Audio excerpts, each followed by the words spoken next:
The pre-dawn darkness of the Hindu Kush Mountains wrapped around Navy SEAL Team 7 like a familiar shroud as they moved through the treacherous Afghan terrain.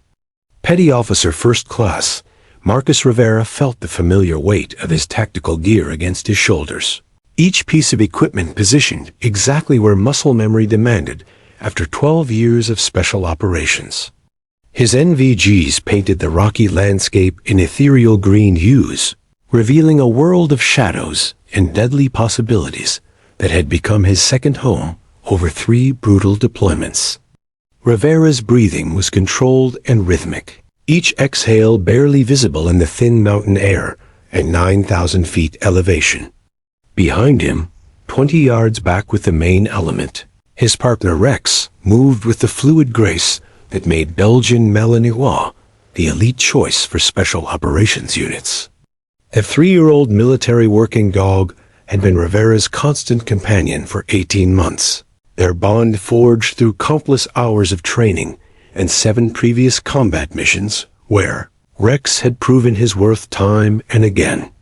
The dog's dark coat made him nearly invisible in the mountain shadows, his exceptional nose capable of detecting explosives, weapons caches, and enemy fighters from distances that seemed almost supernatural. Operation Silent Thunder was supposed to be routine, a word that Rivera had learned to distrust after seeing too many routine missions turn deadly in the blink of an eye. Intelligence reports indicated a Taliban weapons cache hidden somewhere in this remote valley, a stockpile that could arm insurgents for months if left undiscovered. The 4-man SEAL team had been tasked with conducting reconnaissance, gathering photographic evidence, and calling in coordinates for a precision airstrike that would eliminate the threat without risking American lives in a prolonged firefight. Rivera checked his watch through the green glow of his night vision. 347 hours. They were making good time, moving through terrain so hostile that even the Taliban rarely patrolled these heights during winter months. The rocky path ahead looked identical to 1,000 others he had navigated, a narrow ledge carved into the mountainside by centuries of erosion and the occasional goat herder brave enough to venture into this wilderness. His M4A1 carbine felt reassuring in his hands, its familiar weight balanced perfectly for the close-quarters combat that characterized mountain warfare. The first hint of trouble came not from his eyes or ears, but from an almost imperceptible vibration through his boots, a sensation so subtle that only someone with Rivera's experience would have noticed it. Combat veterans develop a 6th sense about danger, an ability to read the environment that goes beyond normal human perception.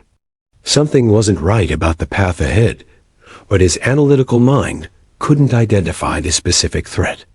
The rocky ledge looked solid, unmarked by any obvious signs of disturbance. No unusual shadows, no metallic glints that might indicate buried explosives, no scent markers that Rex would have detected from his position with the main team. Rivera raised his fist in the universal military signal to halt, his 3 teammates freezing instantly behind him. In the absolute silence of the Afghan mountains, he could hear his own heartbeat thundering in his ears, the subtle whisper of wind through the rocky peaks, and the distant cry of a night bird that seemed almost supernatural in the pre-dawn darkness. His training kicked in automatically as he began scanning for threats, his eyes moving in the systematic pattern that had kept him alive through a dozen firefights and countless close calls. The ground looked normal. The rocks ahead seemed naturally placed, weathered by years of mountain storms into the irregular patterns that characterized this harsh landscape. No obvious signs of freshly disturbed earth, no telltale wires that might indicate a booby trap. Rivera's mind ran through the possibilities: ambush positions in the surrounding ridges, sniper hides that could be concealing Taliban fighters, improvised explosive devices that could be virtually invisible when planted by experienced insurgents who had been perfecting their deadly craft for years. Behind him, he could sense his teammates' tension as they waited for his decision. Staff Sergeant Mike Torres, the team's communications specialist, was probably running through radio procedures in his mind, ready to call for immediate extraction if Rivera gave the danger signal. Petty Officer Second Class Jake Morrison, their medic, would be mentally cataloging his medical supplies and calculating evacuation routes for wounded personnel. Senior Chief Petty Officer Bill Anderson, their team leader, was undoubtedly scanning the ridgelines through his scope, searching for muzzle flashes or movement that might indicate enemy activity. Rex, even at 20 yards distance, seemed to sense the tension. Rivera couldn't see the dog through the darkness, but he knew Rex would be alert, his sensitive nose working overtime to detect any scent that might indicate danger. Military working dogs possessed sensory capabilities that far exceeded human perception, able to detect explosives, weapons, and human presence under conditions that would leave their handlers completely blind. If there was immediate danger ahead, Rex should have signaled by now. Rivera made his decision. The mission timeline was tight, and they needed to reach their observation point before sunrise exposed them to enemy spotters who might be manning lookout posts in the higher elevations. He stepped forward onto what appeared to be solid rock, his boot finding purchase on a surface that felt completely natural. His weight settled onto the path, and for a moment, nothing happened. Then the world exploded. The IED detonated with a force that seemed to tear reality apart at its seams. The blast wave hit Rivera like an invisible freight train, lifting him off his feet and hurling him through the air with devastating power. Time slowed to a nightmare crawl as he flew backward, his body tumbling through space while rocks, dirt, and metal fragments filled the air around him like deadly confetti. The explosion's roar was so overwhelming that it seemed to come from inside his own skull, drowning out every other sensation except the terrible knowledge that he was falling into empty space. The Taliban bomb makers had hidden their deadly surprise with masterful skill, burying pressure plates and explosives beneath rocks that had been carefully weathered and positioned to look completely natural. The device contained enough military-grade explosive to kill a dozen men, packed with ball bearings and metal fragments designed to maximize casualties. Rivera's body absorbed full force of the blast as he was launched off the narrow mountain ledge into the abyss below.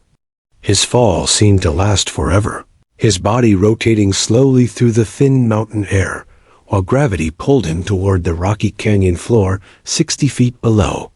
Through the ringing in his ears and the disorientation of the blast, Rivera's mind maintained just enough clarity to register the hopelessness of his situation.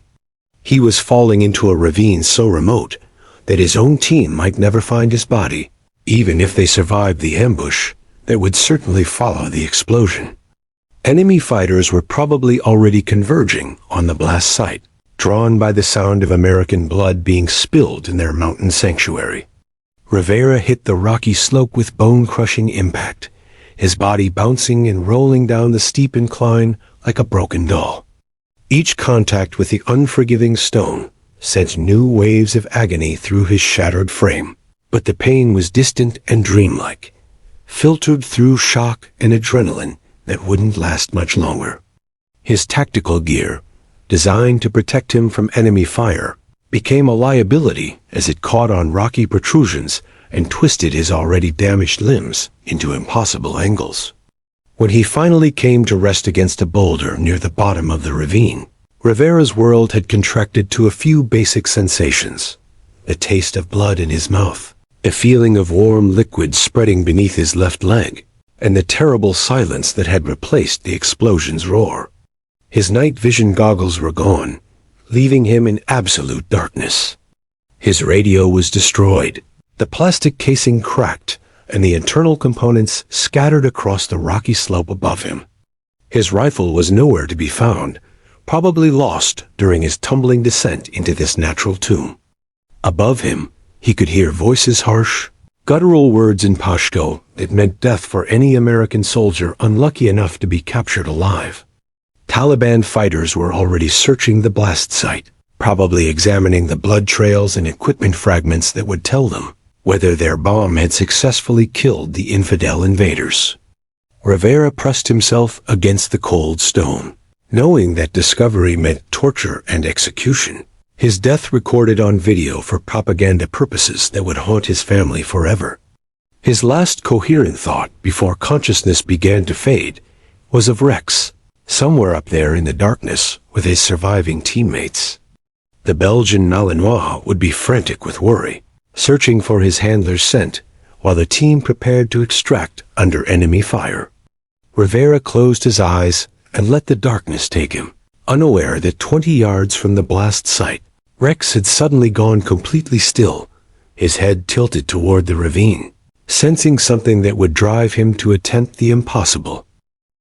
Rivera drifted in and out of consciousness as the first pale light of dawn crept across the Afghan mountains. Each returned to awareness, bringing fresh waves of agony that threatened to drag him back into merciful oblivion. His left leg was a mangled mess of torn flesh and shattered bone, the femur clearly broken in at least 2 places where jagged fragments pressed against his tactical pants. Blood had pooled beneath him during the night, creating a dark stain on the rocky ground that would be visible to enemy searchers if they ventured down into the ravine. The taste of copper filled his mouth, a metallic reminder that internal injuries were adding to his list of life-threatening problems. Each shallow breath sent sharp pains through his ribs, suggesting that the fall had cracked or broken several bones in his chest. His left shoulder felt wrong, dislocated, or worse, and his tactical vest had been torn open by his tumbling descent down the rocky slope. Most of his essential gear was gone. His rifle, his radio, his night vision goggles, even his medical kit had been ripped away during the fall. What remained was barely enough to sustain life for more than a day or two. His tactical knife was still secured to his belt, its familiar weight providing small comfort in this desperate situation. A single energy bar remained in his cargo pocket, along with 2 water purification tablets and a small emergency flare that would only serve to reveal his position to enemy forces. His body armor had protected his vital organs from the worst of the impact, but it was now more liability than asset, its weight making movement nearly impossible for someone with his severe injuries. Above him, voices echoed off the canyon walls as Taliban fighters searched the blast site with methodical precision. Rivera could hear their boots scraping against rock, their harsh commands in Pashto growing closer as they followed blood trails and equipment fragments down toward his hiding spot. These weren't inexperienced fighters. Their disciplined search pattern indicated veteran insurgents who understood how to track wounded Americans through mountain terrain that had swallowed countless soldiers over the decades. Rivera forced himself to think tactically despite the pain that clouded his judgment. The boulder that had stopped his fall provided some concealment, but it wouldn't hide him if the searchers descended into the ravine with any degree of thoroughness. His broken leg made movement nearly impossible, ruling out any attempt to find better cover among the scattered rocks below. Even if he could move, the blood trail he would leave would lead his enemies directly to his new position. His training kicked in automatically as he began preparing for what seemed inevitable.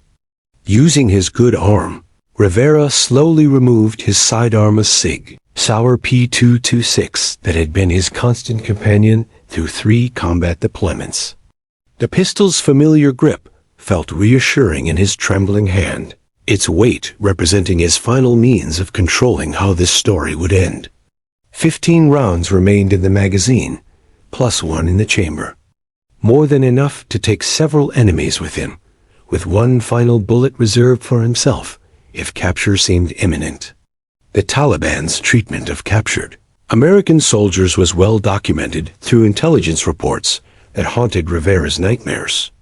Torture that could last for days, propaganda videos that would be used to terrorize other coalition forces, and eventual execution in the most brutal manner possible.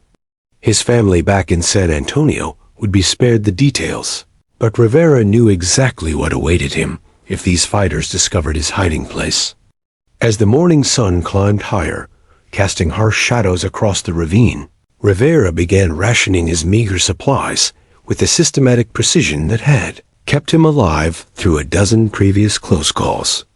The energy bar was divided into 16 pieces, each small enough to provide minimal sustenance while lasting for days. Water was a more critical problem. His single remaining bottle contained perhaps 12 ounces, barely enough for one day in the dehydrating mountain environment. The canyon walls around him rose nearly vertically for 60 feet, their surfaces worn smooth by centuries of flash floods and rockfalls that had carved this natural trap into the mountainside. Even an uninjured soldier with proper climbing equipment would find escape challenging. For Rivera, with his shattered leg and dislocated shoulder, the walls might as well have been 1,000 feet high. By midday, when the sun turned the ravine into a furnace that reflected heat off every rocky surface, Rivera had constructed a basic survival plan that gave him perhaps a week to live if he was extremely careful with his resources. The mathematical reality was harsh. His water would last 2 days at most. The energy bar might provide enough calories to sustain minimal bodily functions for 5 days, and his injuries would become infected within a week without proper medical treatment. What he couldn't calculate was whether his team would attempt a rescue operation or whether they had already written him off as killed in action. Standard operating procedure called for immediate extraction when a team member was missing an enemy. Forces were converging on the area.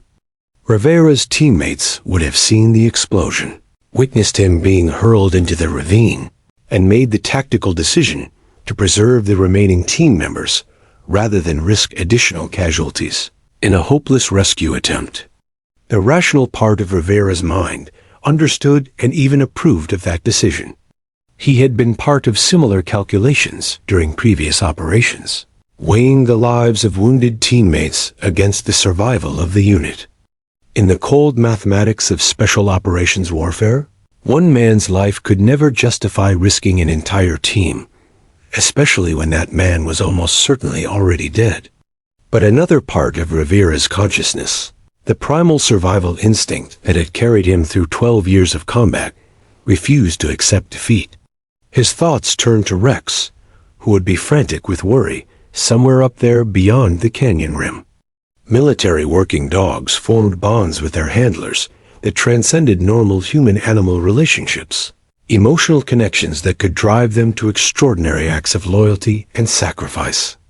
As the second day dawned with no sign of rescue, Rivera began experiencing the early stages of delirium that accompany severe dehydration and blood loss. His father's voice seemed to echo off the canyon walls, sharing stories from Vietnam about soldiers who had survived impossible situations through sheer determination and refusal to surrender.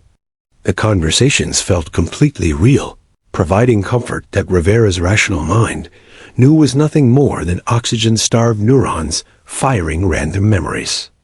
The Taliban patrols continued their searches with persistent determination, their voices growing fainter as they expanded their search radius beyond the immediate blast area. Rivera understood that time was working in his favor. Each day that passed without discovering his body would make the enemy fighters less likely to continue their efforts. Dead Americans were valuable for propaganda purposes, but only if they could be found and their deaths documented for the cameras.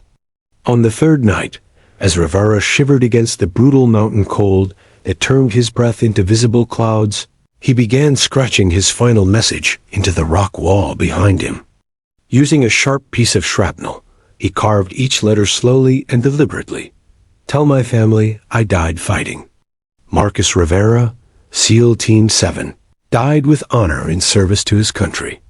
The physical effort of carving those words exhausted what little strength remained in his battered body. As he prepared for what seemed certain to be his final sleep, Rivera closed his eyes and tried to remember every detail of his life that had brought meaning and joy. His childhood in San Antonio, his parents' pride when he graduated from MUD-S training, the teammates who had become closer than brothers, and Rex, especially Rex, whose loyalty and intelligence had made him the finest partner Rivera had ever known. What Rivera couldn't know, as consciousness faded and his body prepared for death, was that 60 miles away at the forward operating base, Rex had stopped eating entirely and was keeping the entire compound awake with howls that seemed to come from the depths of his canine soul. The Belgian Malinois was exhibiting behavior that puzzled even the most experienced dog handlers, as if he somehow sensed that his partner was still alive and desperately needed help that only Rex could provide.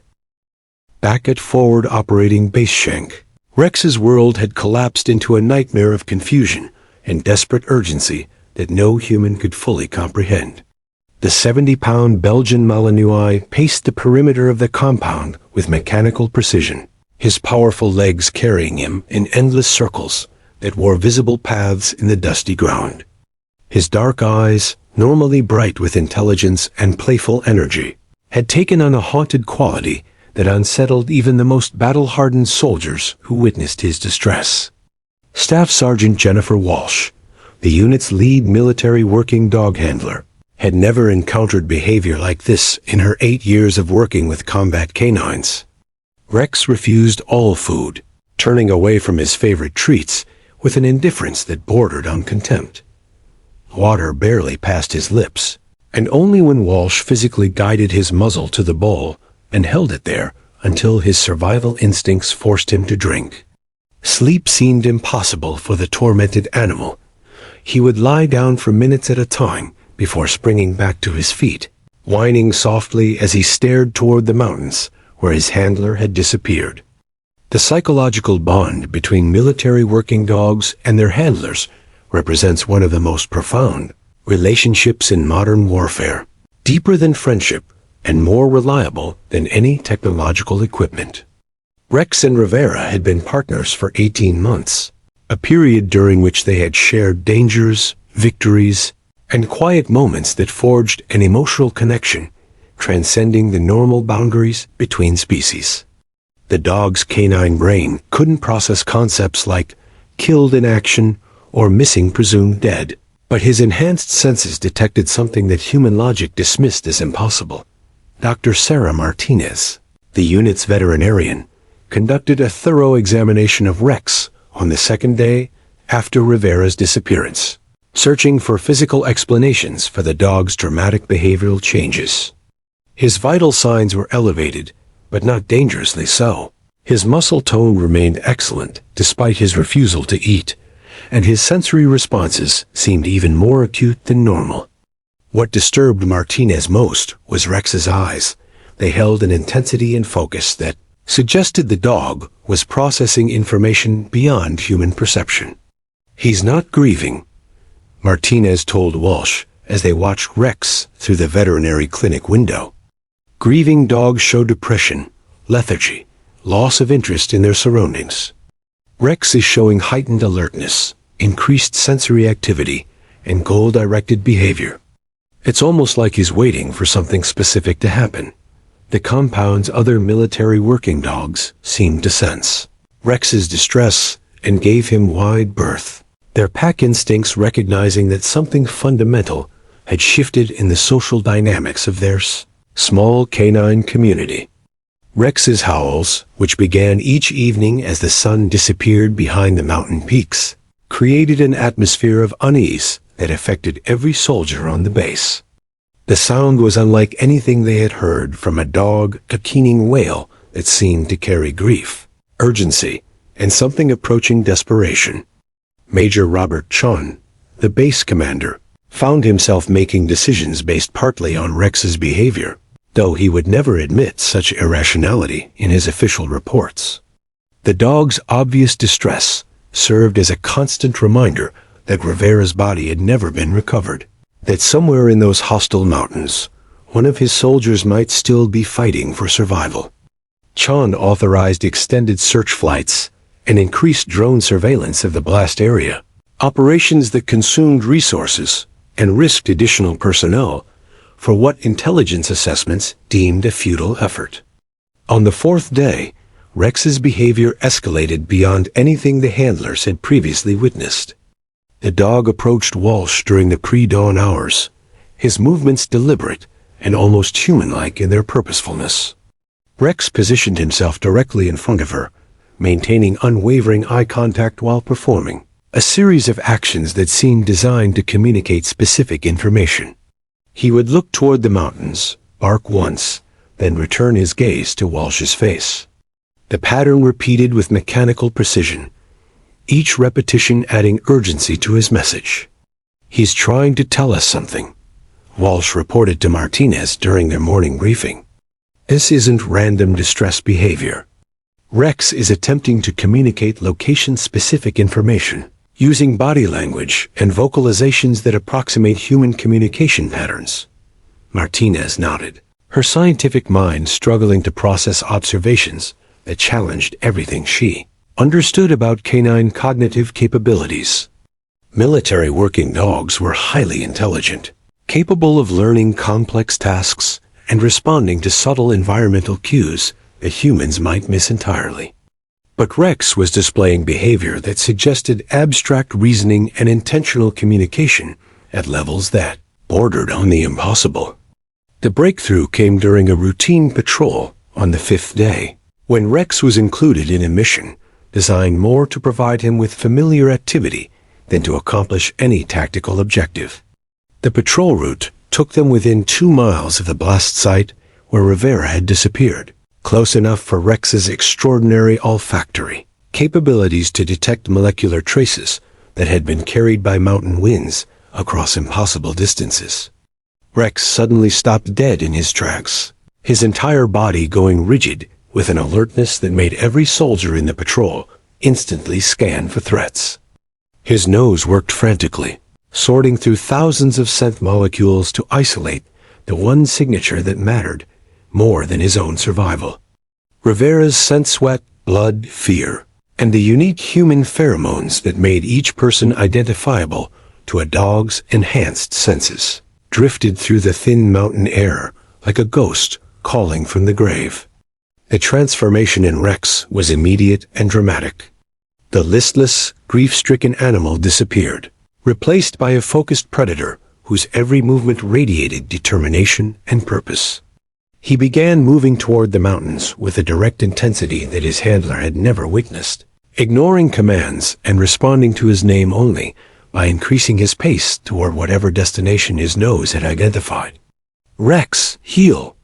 Walsh commanded, her voice carrying the authority that had controlled the dog through months of training and combat operations.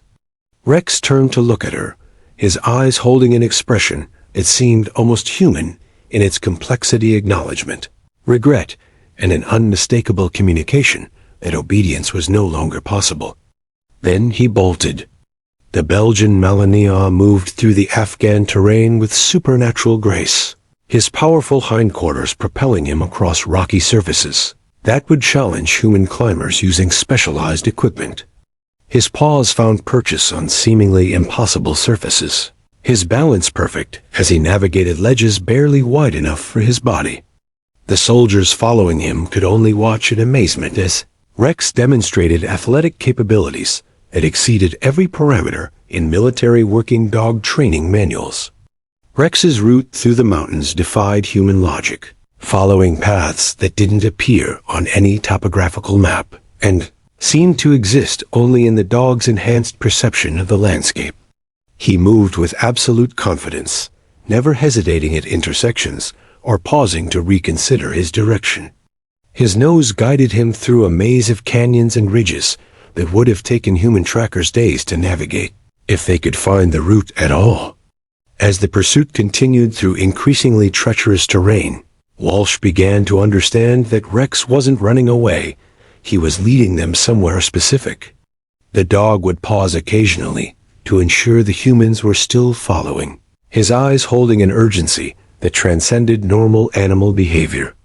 When the soldiers fell too far behind, Rex would retrace his steps just far enough to re-establish visual contact before resuming his relentless advance toward whatever destination drove him forward.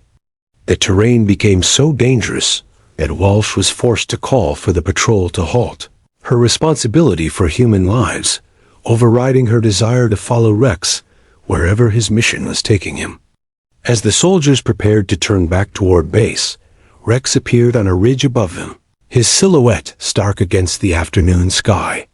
For a moment, he stood perfectly still, looking down at the humans who had been his pack, his family, his entire world outside of Rivera. Then Rex threw back his head and released a howl that echoed off every mountain peak for miles around, a sound of pure anguish that seemed to carry every emotion the canine heart was capable of experiencing.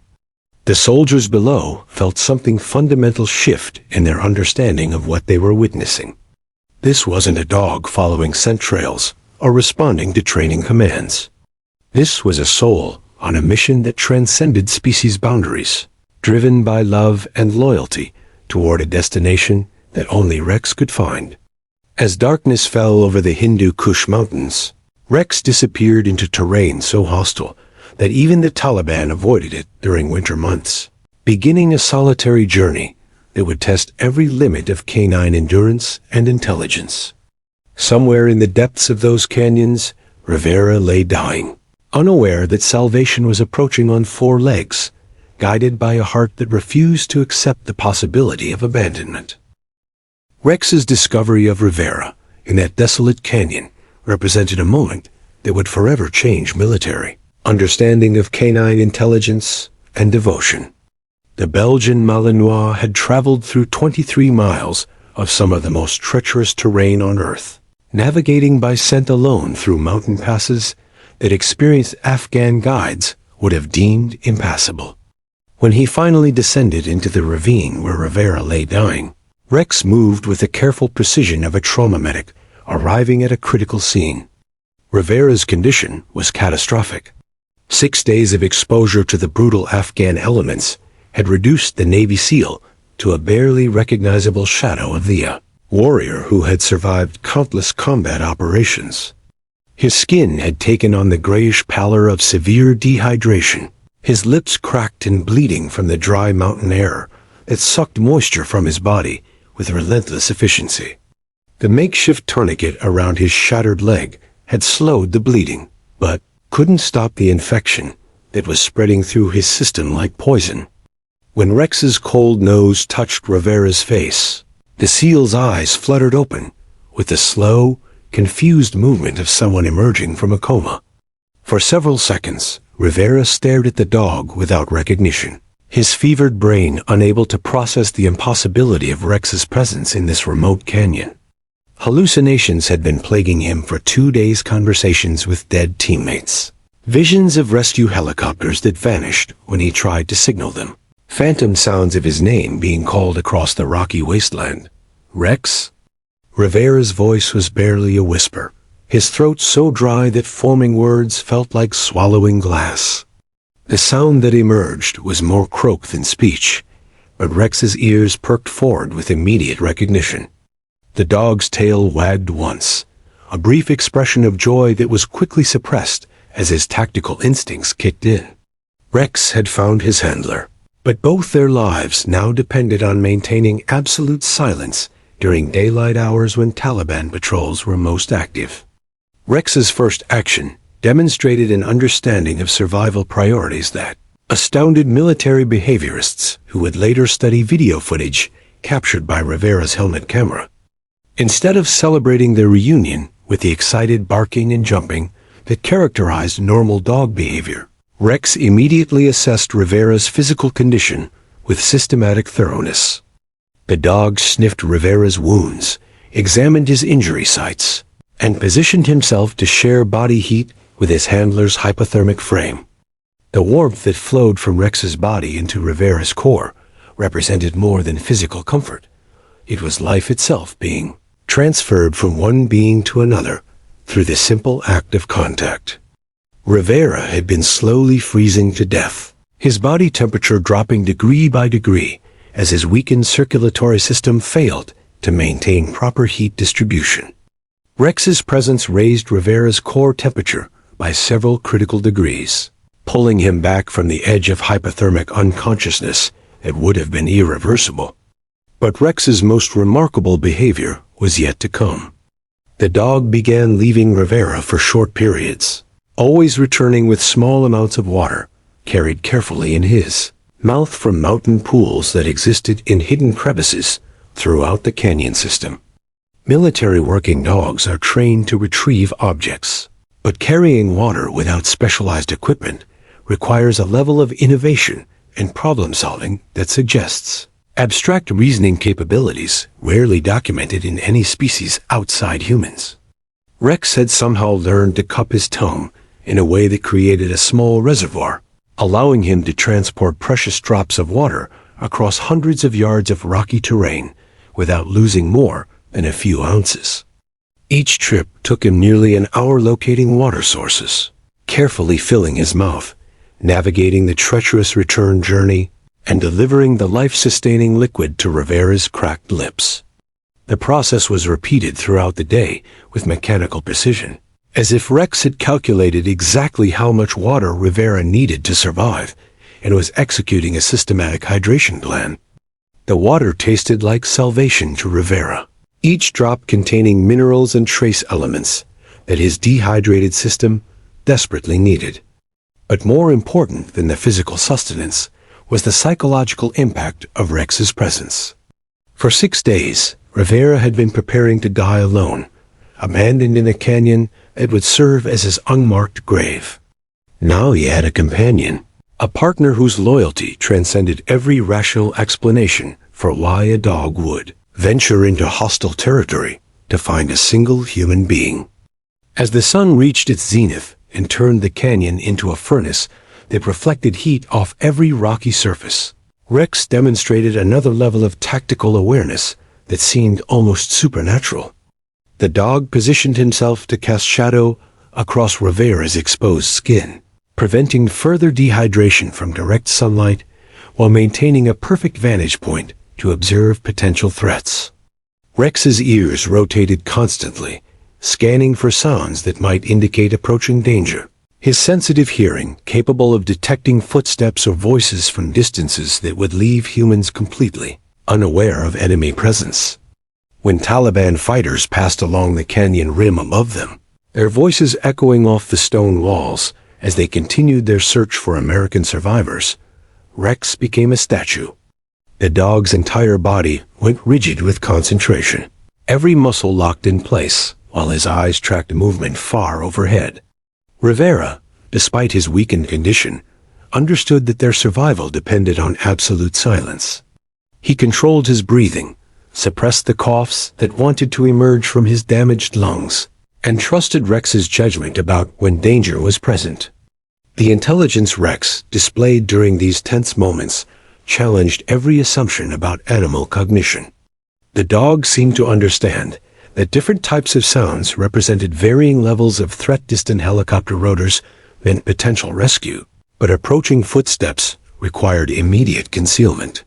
Rex developed a simple but effective communication system with Rivera, using subtle changes in body posture to indicate when danger was near, when it was safe to speak in whispers, and when movement was possible. During the long afternoon hours, when the canyon became too hot for either human or canine comfort, Rex began bringing Rivera small pieces of vegetation roots, berries, and plant matter that contained trace nutrients and natural sugars. Military survival training teaches soldiers to identify edible plants, but Rex was selecting items that Rivera had never seen before.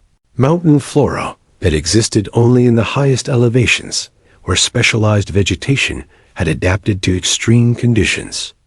The dog's choices were remarkably sophisticated, avoiding potentially toxic plants while selecting items that provided maximum nutritional value. Some of the roots contained natural pain-relieving compounds that eased Rivera's suffering, while certain berries provided antioxidants that supported his immune system's fight against infection. Rex seemed to possess an intuitive understanding of field medicine that exceeded formal training, as if his enhanced senses could detect which plants would benefit his wounded handler. As evening approached and the canyon temperature began dropping toward the brutal cold that characterized Afghan mountain nights, Rex performed the most remarkable behavior yet observed.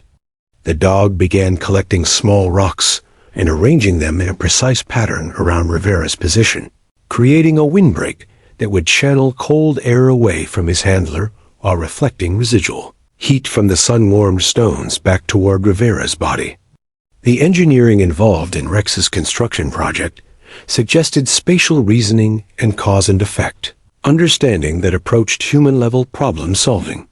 Each rock was selected for specific size and shape characteristics, positioned with mathematical precision to achieve maximum thermal efficiency. The finished structure resembled a miniature fortress, providing protection from wind while creating a microclimate that could mean the difference between survival and death during the approaching night.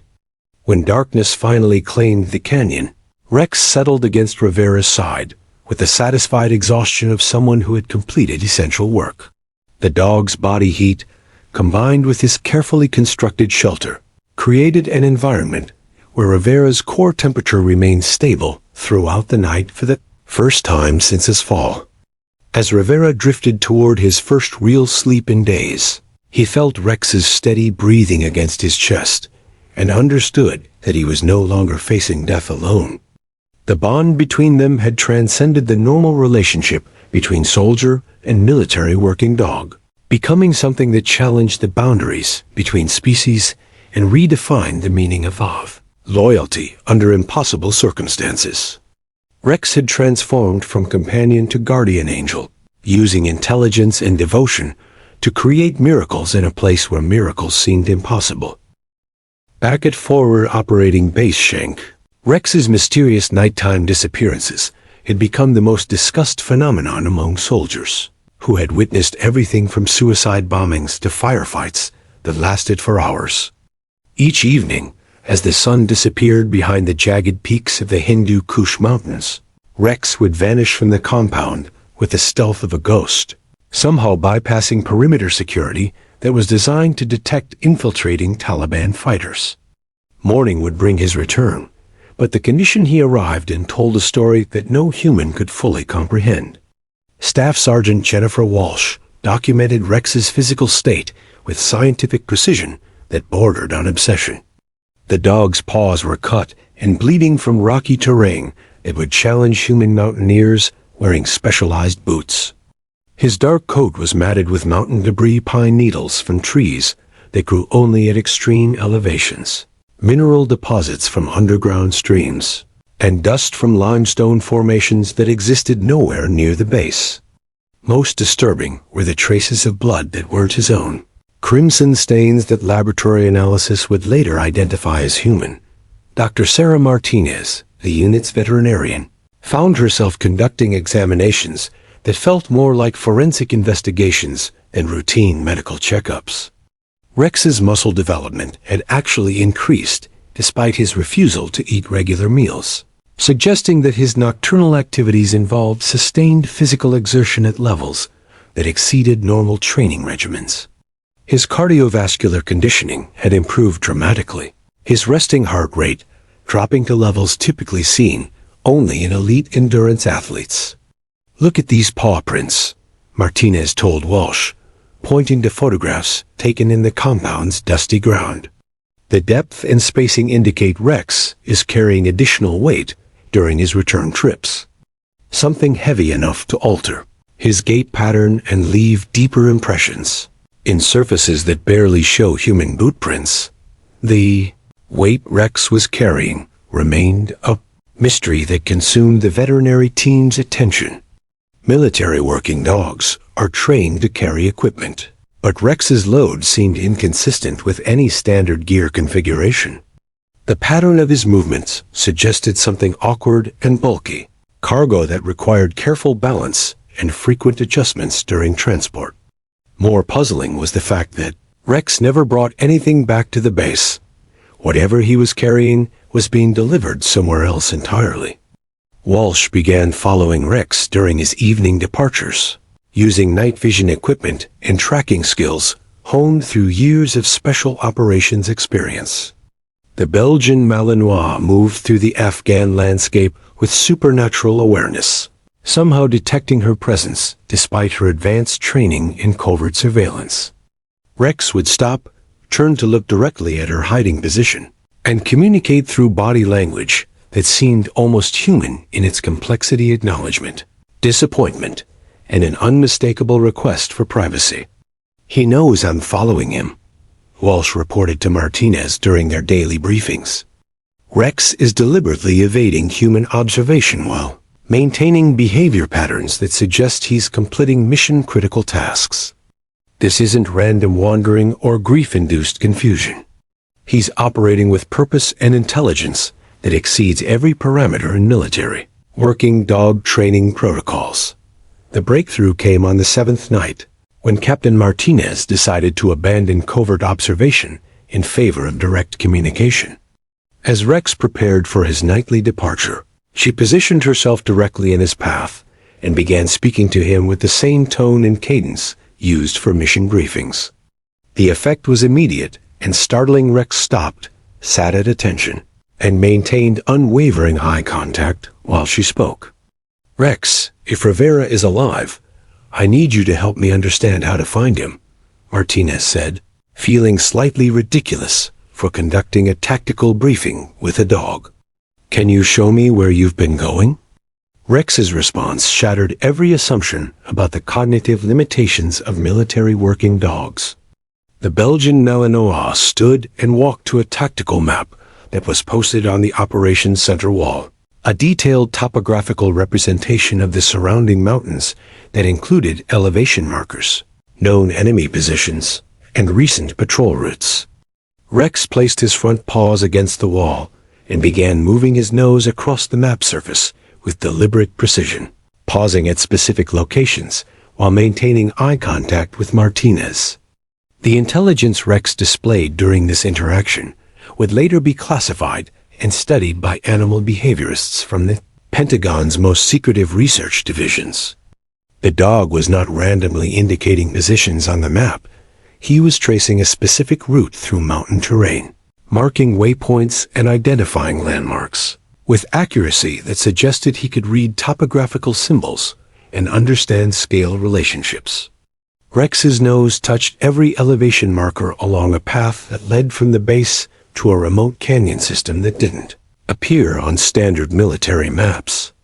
"Jesus Christ," Martinez whispered, her scientific skepticism crumbling as she watched. Rex performed cognitive tasks that challenged fundamental assumptions about animal intelligence. "You're giving me tactical intelligence. You're conducting a mission briefing."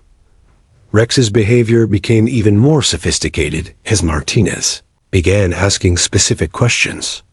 When she pointed to known Taliban positions marked on the map, Rex would move away from those areas and redirect her attention to alternate routes that avoided enemy concentrations. When she indicated dangerous terrain features, like cliff faces and avalanche zones, Rex would acknowledge the hazards with subtle head movements before showing her how he had navigated around those obstacles. A communication system that developed between Martinez and Rex during that remarkable evening session incorporated elements of both military protocol and interspecies cooperation that had never been documented in scientific literature. Rex seemed to understand that Martinez was gathering intelligence for a rescue operation, and he modified his behavior to provide maximum tactical value while maintaining operational security that protected both his own mission and Rivera's location. Martinez called for Commander Jackson to witness what she was observing, but Rex immediately became uncooperative when additional personnel entered the operations center. The dog's tactical awareness extended to operational security. He understood that sensitive information should be shared only with individuals who had demonstrated commitment to rescue operations. Rex had identified Martinez as an ally whose motivations aligned with his own desperate mission to save Rivera. "He's been conducting solo rescue operations," Martinez explained to Jackson after Rex had departed for his nightly mission. "Every evening, Rex travels through 20-plus miles of hostile terrain to reach Rivera's location, provides whatever assistance he can, then returns here to attempt communication with personnel who might authorize an official rescue mission. He's been trying to save Rivera's life while simultaneously trying to convince us that Rivera is still alive. The tactical implications of Rex's intelligence were staggering. The dog had been operating as a one-animal special forces unit, conducting reconnaissance, providing medical support, and gathering intelligence about enemy movements in terrain that had defeated human patrol efforts. His nighttime missions required navigation skills that exceeded GPS accuracy, survival abilities that challenged environmental limitations, and tactical awareness that suggested he understood both friendly and enemy capabilities. Jackson found himself facing a decision that had no precedent in military history. Rex was providing intelligence that could justify a high-risk rescue operation, but that intelligence was coming from a source that official protocols didn't recognize as credible. How do you explain to higher command that a dog was conducting tactical briefings and requesting military support for operations in enemy territory? "Sir," Martinez said, her voice carrying the conviction of someone who had witnessed something that challenged everything she understood about the natural world.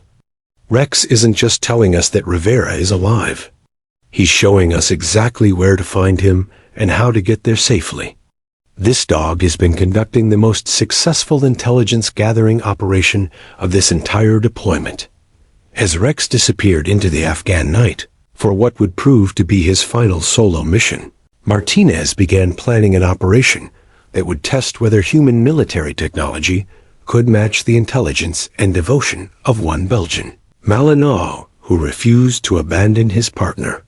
The rescue mission that would follow would rely on tactical intelligence provided by a dog whose loyalty had transcended every boundary between species, creating a bridge between animal instinct and human warfare that redefined both courage and communication under fire. The weight Rex had been carrying during his return trips was finally identified through careful analysis of his gait patterns and muscle development. Water carried in his stomach and delivered to Rivera in small quantities throughout each visit. The dog had been conducting a systematic hydration program, risking his own survival to transport life-sustaining fluid across impossible distances through terrain that had defeated every human attempt at rescue. The rescue mission that launched at 0200 hours on the 8th day represented the most unusual special operations briefing in military history. 4 elite Navy SEALs sat in a tactical planning room, listening to Dr. Sarah Martinez explain how a Belgian Malinois would serve as their primary navigation asset through 23 miles of terrain so hostile that satellite imagery couldn't provide adequate route planning. Commander Jackson had authorized the operation with extreme reluctance, knowing that he was risking 4 additional lives based on intelligence provided by an animal whose cognitive capabilities defied scientific explanation. Senior Chief Petty Officer Bill Anderson, the team leader, had initially refused the mission outright when Martinez explained that Rex would be guiding them to Rivera's location. Anderson was a veteran of 47 combat operations across 3 deployments, a man whose survival instincts had been honed through encounters with every form of enemy contact the Afghan theater could provide. The idea of following a dog through Taliban-controlled territory seemed like tactical suicide disguised as a rescue mission. "Ma'am, with all due respect," Anderson had said during the initial briefing, "military working dogs are assets, not mission commanders. We don't plan operations around what Rex thinks he knows about Rivera's location. We plan operations around confirmed intelligence, satellite reconnaissance, and verified enemy dispositions." Martinez's response changed Anderson's perspective entirely. She presented 8 days of documented evidence, photographs of Rex's physical condition after each nocturnal mission, laboratory analysis of foreign materials in his coat, GPS tracking data that showed his departure and return vectors, and most convincingly, video footage of Rex conducting tactical analysis using topographical maps. The evidence painted a picture of intelligence operations so sophisticated that they challenged fundamental assumptions about animal cognition. Chief Anderson Martinez concluded her presentation. Rex has been conducting successful reconnaissance missions in terrain that has defeated every human patrol we've sent into that sector. He's been navigating through enemy positions, avoiding Taliban patrols, and providing logistical support to Rivera for over a week. Either this dog possesses tactical abilities that exceed our own, or Rivera is dead, and Rex is exhibiting the most complex grief behavior ever documented in military animals. The team that followed Rex into the Hindu Kush Mountains consisted of Anderson, Staff Sergeant Mike Torres, Communications, Petty Officer Second Class Jake Morrison, Medic, and Petty Officer First Class Danny Walsh, Explosive Ordnance Disposal. Each man carried specialized equipment for long-range reconnaissance, suppressed weapons, advanced night vision systems, emergency medical supplies, and enough ammunition for a sustained firefight if their position was compromised by enemy forces. Rex's performance as a tactical guide exceeded every expectation the SEALs had formed during their skeptical preparation phase. The dog moved through the mountainous terrain with an awareness of enemy positions that seemed to incorporate real-time intelligence gathering. When Taliban patrols approached their route, Rex would stop and position himself in a defensive crouch, his ears rotating to track multiple sound sources, while his nose analyzed wind-carried scents that provided early warning of threats human senses couldn't detect. "This is impossible," Torres whispered into his throat microphone as they watched Rex lead them around a Taliban checkpoint that wasn't marked on any intelligence map. The dog is reading terrain features and enemy positions like he's got access to classified briefings. He knows where they are before we do. Rex's navigation technique incorporated elements of both animal instinct and sophisticated tactical planning. He would scout ahead for 50 to 100 yards, disappearing into rocky crevices and shadowed ravines before returning to guide the team along routes that avoided open areas where they might be exposed to enemy observation. His path selection demonstrated understanding of military concepts like dead space, concealment versus cover, and fields of fire that are typically taught only to advanced infantry units. The terrain they traversed would have been challenging for experienced mountain climbers using specialized equipment and detailed topographical maps. Rex led them across knife-edge ridges where a single misstep meant death, through narrow canyons where enemy fighters could have established killing fields, and over rocky surfaces so treacherous that the SEALs frequently had to use climbing techniques to maintain footing. Yet Rex moved with confidence and grace, his paws finding purchase on surfaces that seemed inadequate to support his 70-pound frame. Morrison, the teen medic, began documenting Rex's physical performance for later analysis by military researchers who specialized in animal capabilities under extreme conditions. The dog's endurance levels exceeded every metric in training manuals, his cardiovascular conditioning allowing him to maintain operational tempo across terrain that left seasoned SEALs struggling with altitude and exertion. Rex's paw pads showed remarkable adaptation to rocky surfaces, developing calluses and protective layers that suggested weeks of sustained activity in mountain environments. His muscle development has actually improved during this ordeal, Morrison observed during a brief rest stop. Rex isn't just surviving this terrain, he's thriving in it. His body has adapted to extreme conditions in ways that usually require months of specialized training. The most remarkable aspect of Rex's guidance was his ability to predict and avoid enemy contact before human reconnaissance could identify threats. The dog possessed situational awareness that incorporated multiple sensory inputs: sound, scent, air movement patterns, and visual cues that escaped detection by advanced military technology. Rex would alter their route based on information that wouldn't become available to the SEAL team until minutes or hours later, when enemy forces appeared in locations that Rex had guided them away from. Anderson found himself modifying standard operating procedures to accommodate Rex's tactical recommendations, a decision that violated every protocol in special operations training, but proved correct with disturbing consistency. When Rex indicated danger ahead, the team would halt and conduct reconnaissance that invariably revealed enemy positions or hazardous terrain features. When Rex showed confidence in a particular route, that path would prove to be the safest and most efficient option available. "I've been doing this for 15 years, Anderson reported during a scheduled communications check with base operations. Rex is making tactical decisions that are superior to our own planning.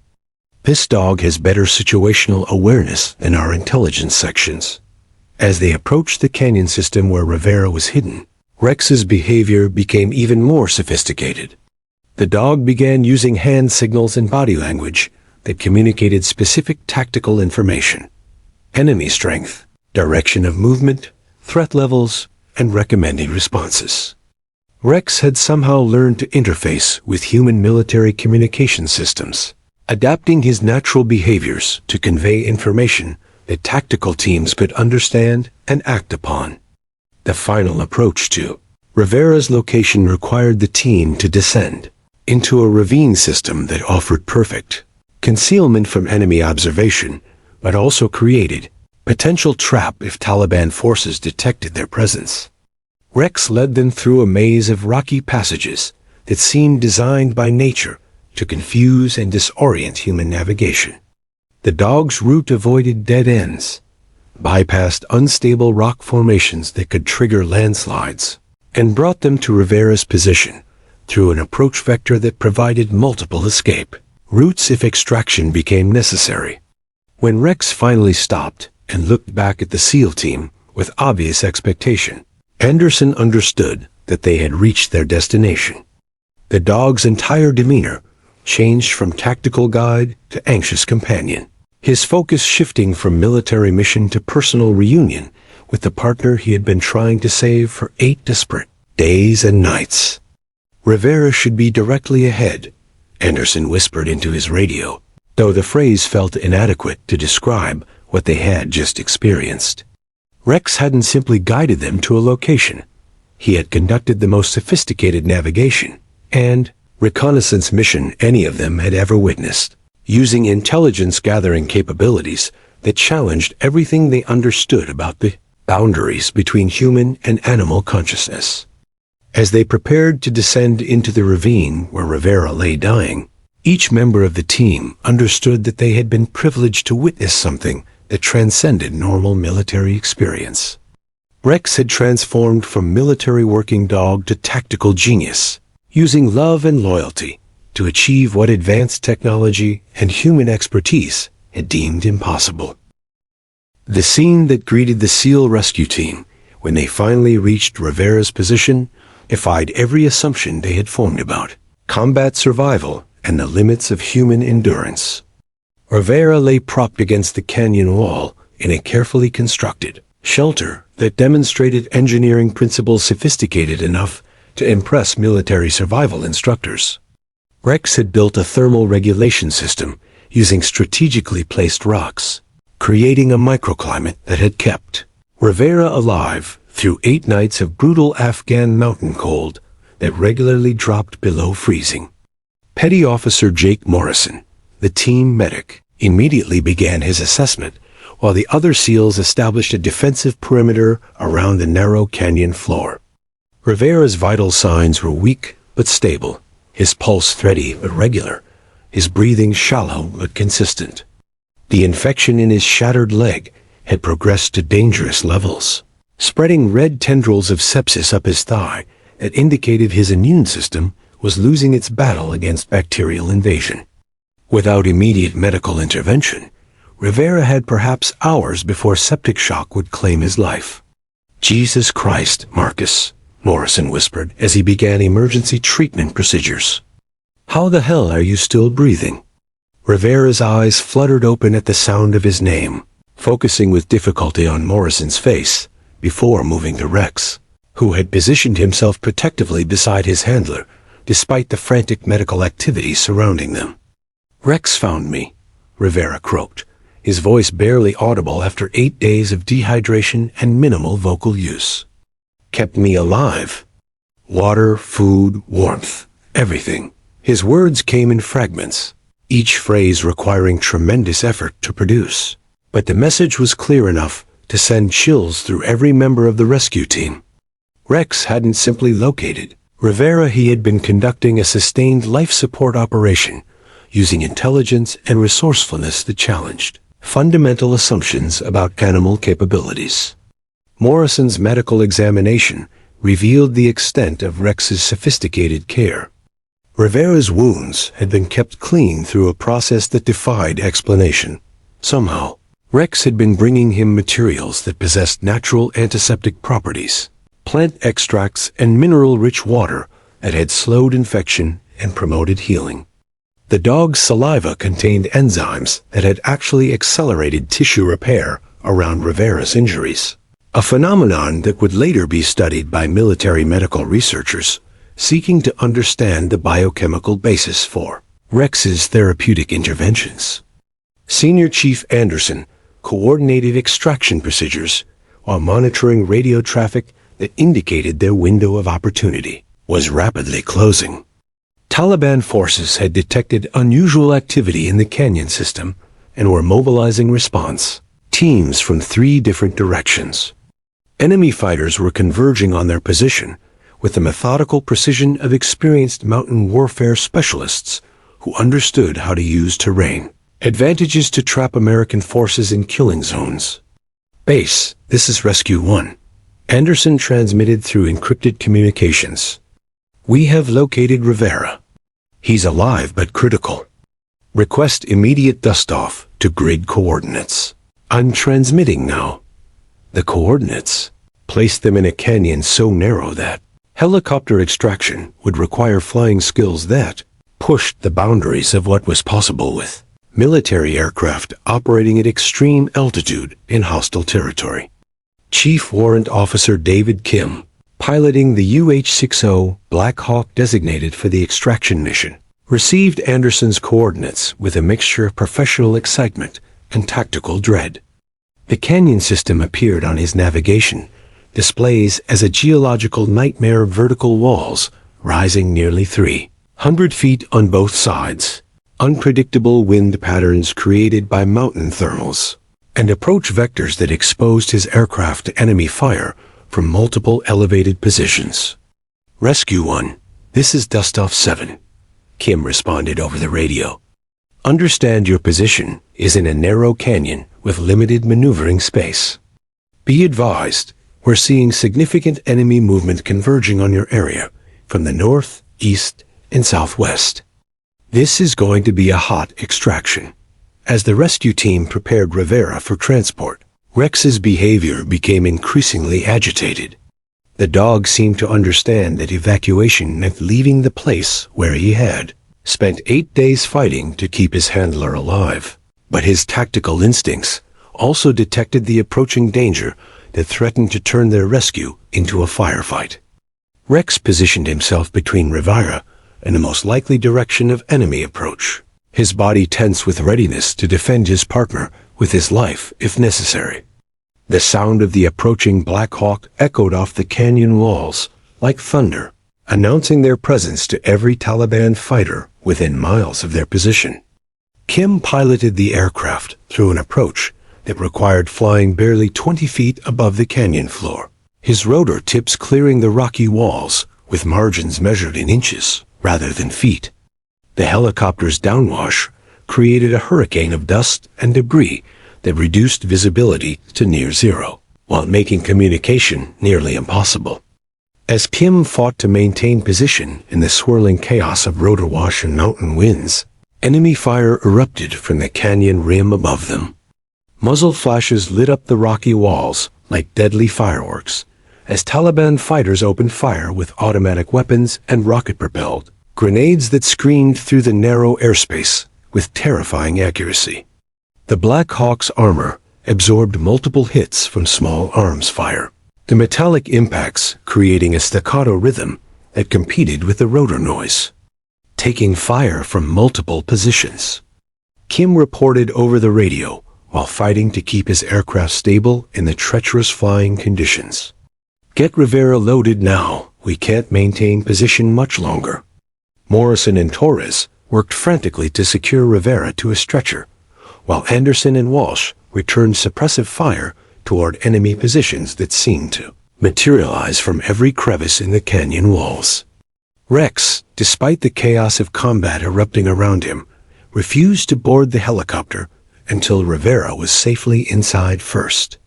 The dog's loyalty transcended his survival instincts, even as enemy bullets carved paths through the air, where he stood guard over his wounded handler. An RPG exploded against the canyon wall 20 feet from the helicopter, sending a shower of rock fragments and shrapnel through the landing zone with devastating effect.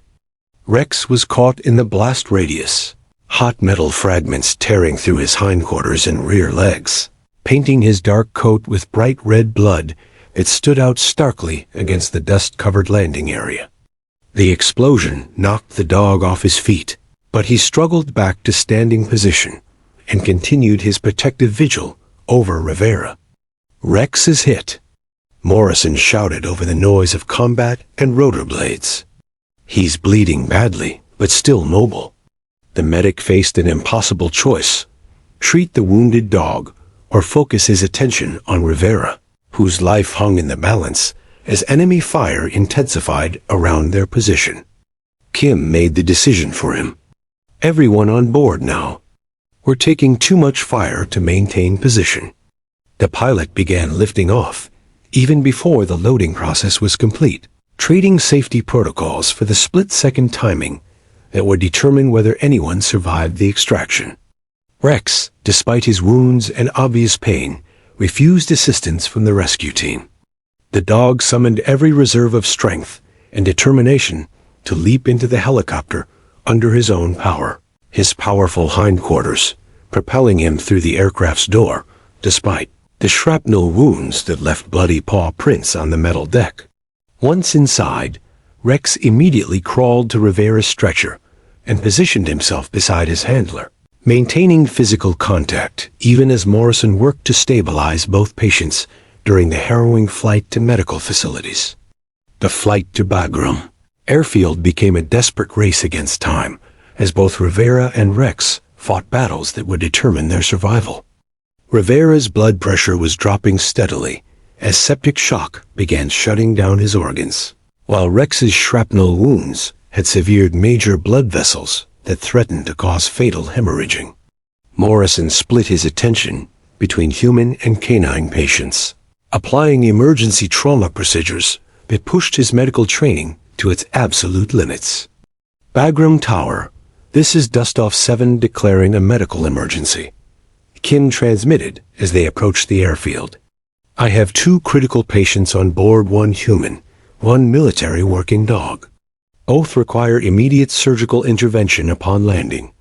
As the Black Hawk touched down at the medical facility, teams of doctors and veterinarians rushed toward the aircraft, prepared to fight for the lives of both the Navy SEAL and the Belgian, Malinois, whose loyalty had redefined the meaning of heroism under fire. Rex's final act before losing consciousness was to place his head against Rivera's chest, monitoring his handler's heartbeat with the same devotion that had sustained them both through 8 days of impossible survival in the mountains of Afghanistan. 6 months after the evacuation from the Afghan mountains, the medical facility at Walter Reed National Military Medical Center had become an unlikely laboratory for studying the most extraordinary case of interspecies loyalty in modern military history. Rivera's recovery room overlooked the Potomac River, but his attention remained focused on the rehabilitation kennel where Rex was relearning to walk with the same determination that had carried him across 23 miles of hostile terrain to save his handler's life. The medical team that treated Rivera had initially given him less than a 20% chance of survival when the helicopter touched down at Bagram Airfield.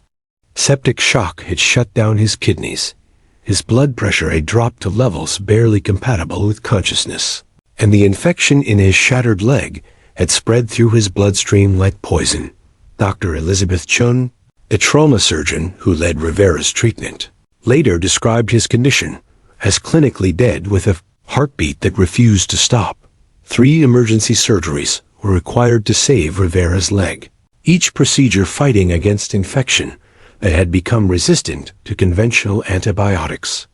Military medical researchers eventually discovered that Rex's saliva contained unique enzyme compounds that had actually slowed the spread of bacteria during those critical 8 days in the canyon. The dog's natural biochemistry had provided medical treatment that exceeded the effectiveness of some pharmaceutical interventions, buying Rivera the time he needed to survive until professional medical care could reach him. Rex's own injuries had been equally life-threatening. The shrapnel from the RPG explosion had severed major blood vessels in his hindquarters and damaged nerve pathways that controlled movement in his rear legs. Dr. Sarah Martinez, who had advocated for the rescue mission based on Rex's intelligence briefings, found herself fighting to save the dog whose tactical genius had made the entire operation possible. The veterinary surgeries required techniques that pushed the boundaries of animal medicine, including experimental nerve reconstruction procedures that had never been attempted on military working dogs.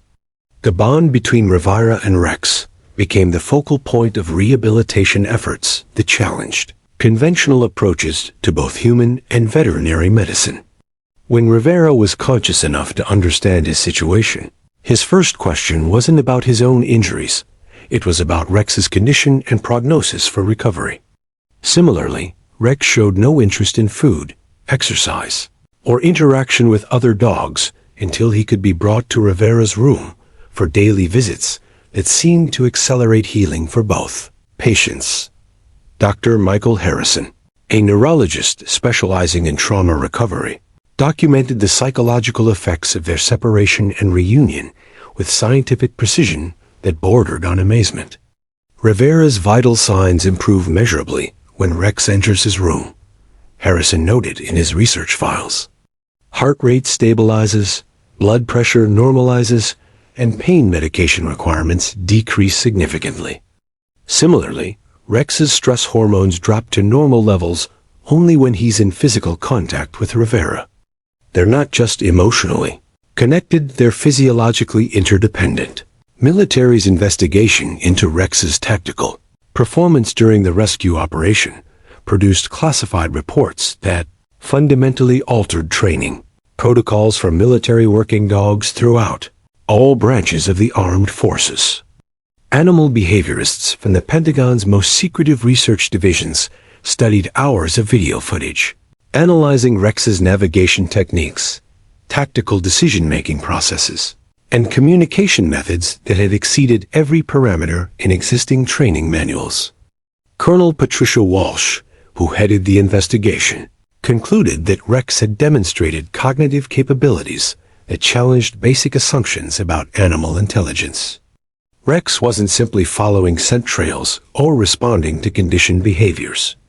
Walsh wrote in her final report, he was conducting strategic planning, tactical analysis, and mission coordination at levels that suggest consciousness and reasoning abilities that approach human cognition. The implications for military working dog programs are profound. The award ceremony at Coronado Naval Base 6 months later brought together an audience that included Pentagon officials, combat veterans, animal researchers, and journalists from around the world who had followed the story of Rivera and Rex's survival. The citation for Rex's Dickin Medal, the highest honor for military animals, described actions that demonstrated exceptional devotion and intelligence in the face of enemy action, saving the life of his handler through sustained tactical operations that exceeded all known parameters. For animal behavior under combat conditions, Rivera, walking with a slight limp that would be his permanent reminder of those 8 days in the Afghan canyon, stood before the packed auditorium with Rex at his side. The dog bore visible scars from his shrapnel wounds, his gait slightly altered by nerve damage that had required months of rehabilitation. But his eyes still held the same fierce intelligence that had guided a rescue team through impossible terrain to save a dying soldier. Rex didn't just find me in those mountains, Rivera told the audience, his voice carrying across a room so quiet that his words seemed to echo in the silence. He redefined what it means to never leave a soldier behind.